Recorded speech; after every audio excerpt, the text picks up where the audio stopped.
When you change the way you look at things, the things you look at change.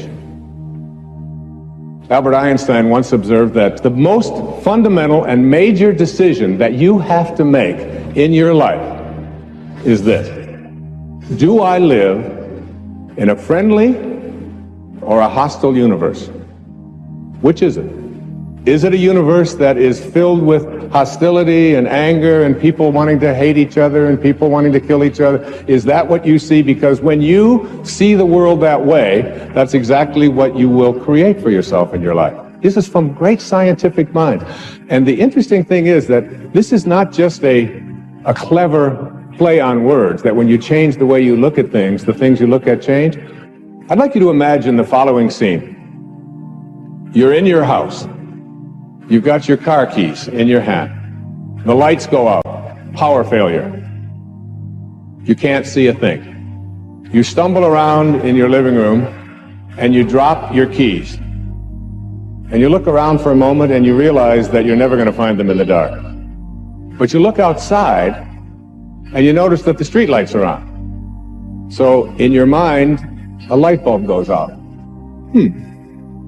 I'm not going to sit around here in the dark and grope around looking for my keys when there's a light on outside. I'm going to go out here under the street light and I'm going to look for my key. Why are you laughing? This makes a lot of sense. So you're out here and you're groping around and you're looking for your keys and you're looking and looking, and your neighbor comes along and says, "What happened, Wayne?" "Well, I dropped my keys." "Oh, I'll help you look for them." And the two of us are now down here looking for our keys. And looking, finally he says to me, "Excuse me, but where did you drop your keys?" "Well, I dropped them in the house." He said, "You mean to tell me that you dropped your keys in the house and you're looking for them out here in the streetlight? Doesn't make any sense." And I said, "Well, it doesn't make any sense to grope around in the dark when there's light out here." Now you laugh and you think how silly that is, but isn't that exactly what we do when we have a problem, a difficulty, a struggle that is located inside, and we're looking for the solution outside, someplace outside of ourselves? It would be like going to the doctor and telling him all of your symptoms, and the doctor says, "Oh boy, you've got a lot of symptoms." And he starts writing out prescriptions. You need a prescription for this symptom, you need a prescription for that symptom. And finally, he gets this 4 or 5, and you go to walk out, and you say, "Well, I'd like my prescriptions." He said, No, I'll give this one to your mother-in-law, and I'll give this one to your neighbor, and I'll give this one to your daughter, and I'll give this one to your father. I mean, you're the one with the struggles and with the difficulties. Expecting somebody else to change or something outside of you to get better in order for you to make your life work is something you have to really take a hard look at. It's in here. And this is a very difficult principle for many people to get, but one that I believe very strongly in. I was in a group one time of drug addicts and alcoholics. And the sign on the wall said, "There are no justified resentments in this group." What I said to that group that night was, no matter what anybody says to you here, no matter what kind of anger comes directed towards you, no matter how much hate you may encounter showing up in your life, there are no justified resentments. Meaning that if you carry around resentment inside of you about anything or about anyone, and I'm talking about the person that you lent money to and hasn't paid you back, I'm talking about the person in your life that you feel was abusive in your life, I'm talking about the person who walked out on you and left you for somebody else, I'm talking about all of the things that you have justified in your heart and in your life that you have the right to be resentful about. And I'm suggesting to you that those resentments will always end up harming you and creating in you a sense of despair. No one ever dies from a snake bite. The snake bite will never kill you. You cannot be unbitten. Once you're bitten, you're bitten. But it's the venom that continues to pour through your system after the bite that will end up destroying you. There are many ways to get the things that we want for ourselves in our lives, but basically, it all begins with how we choose to think. As you think, so shall you be. 7 little words that I think are perhaps the most important things that we can learn and master in our lives.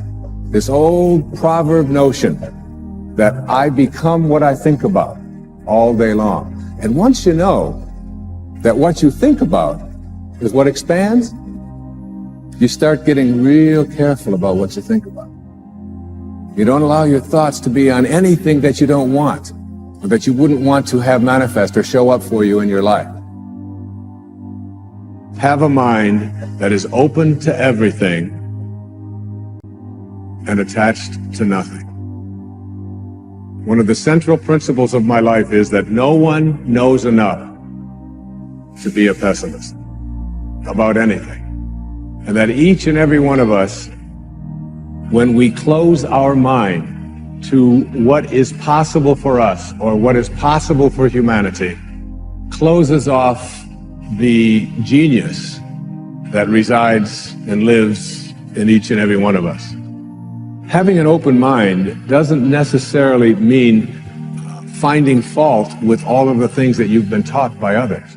It means opening yourself up to the potentiality and the possibility that anything and everything is possible. So having a mind that is open to everything and attached to nothing really means finding within ourselves the ability to get rid of a trait that I find so common in the contemporary world. Do you know that most people that I meet spend their lives looking for occasions to be offended? They actually are out there hoping that they can find some reason to be offended. And there's no shortage of reasons. They're out there everywhere. The way this person dressed, what this person said, they turn on the TV, they hear the news, they're offended by this. Someone used language that they didn't like, someone doesn't share the same customs that you, and people all day long. In fact, if you keep track tomorrow, you will find probably 100 reasons that you can go around being offended.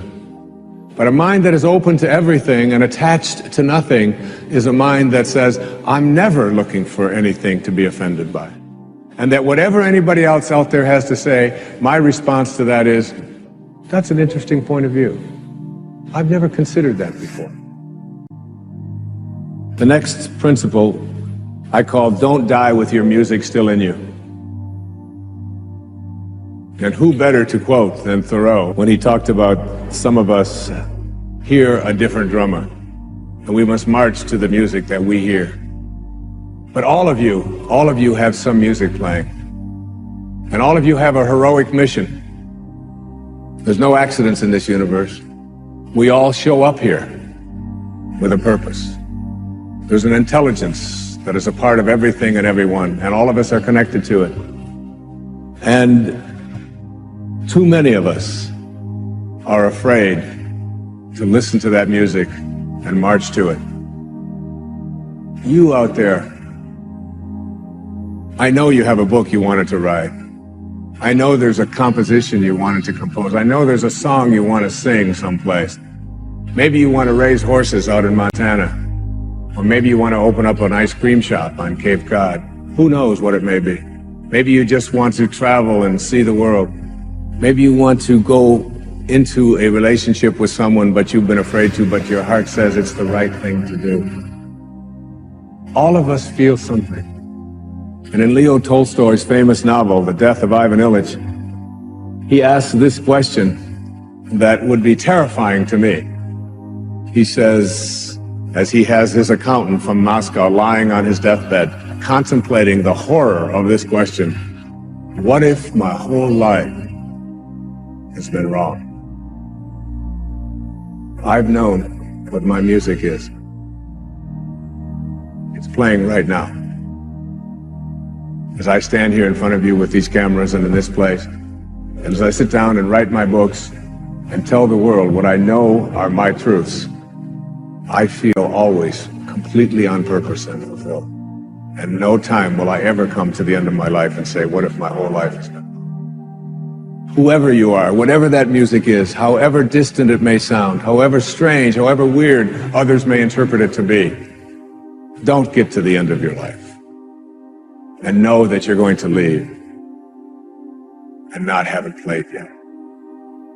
Don't die with your music still in you.